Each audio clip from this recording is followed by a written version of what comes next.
I thought that since my blog has so much to do with traveling and moving around this area, I thought the best way I could do a book review would be to review a book that told me something about this area. Where I'm standing right now is in Prince Edward County, just on the edge of Sandbanks Provincial Park.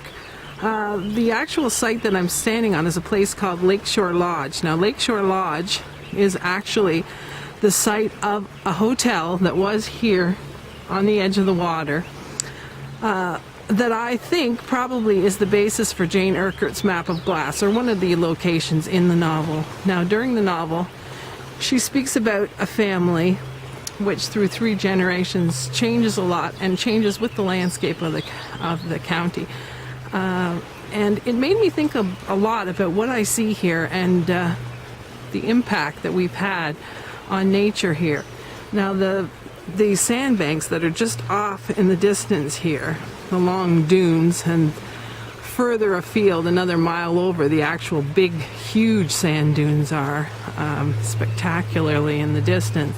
I think they were probably always here. They're spits and they're full of sand. But much of the county is very sandy, and the reason for that is illuminated in Jane Urquhart's book. She talks about this family, the grandson, let's call him, who actually is in charge of shipping wood through Kingston and into the St. Lawrence for the shipbuilding industry. They literally took down every tree on the county, and that's why, something I'd never thought about before, there aren't really old forests here. It's very bare, and there's areas where it's just scrubby cedars. And the reason for that is money. Now, once the trees were gone, another industry appeared, which was growing barley. Barley was hugely expensive, and Canadians made a fortune on it for a while until the Americans decided to slap a tariff on it. The problem was, once they started to grow barley, they didn't worry about growing anything else, so they didn't rotate the crops, and the soil was depleted, and sand takes over. And if you've ever spent any time in the county, you know that it is very sandy, and agriculture does flourish here in many areas. But there's other areas that aren't being farmed, but there's just nothing there, and it's the result of those 2 industries. And I had never thought about it till I read Map of Glass.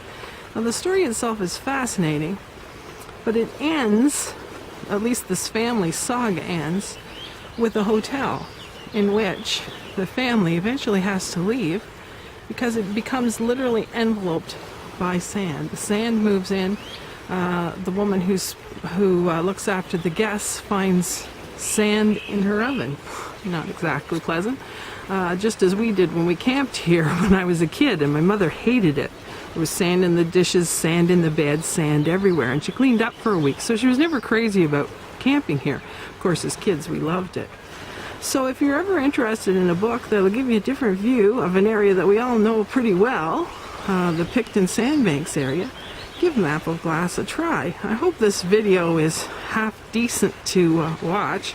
I've never shot any before, so it's been a learning experience, as all of Web 2.0 has been, and I've really enjoyed it.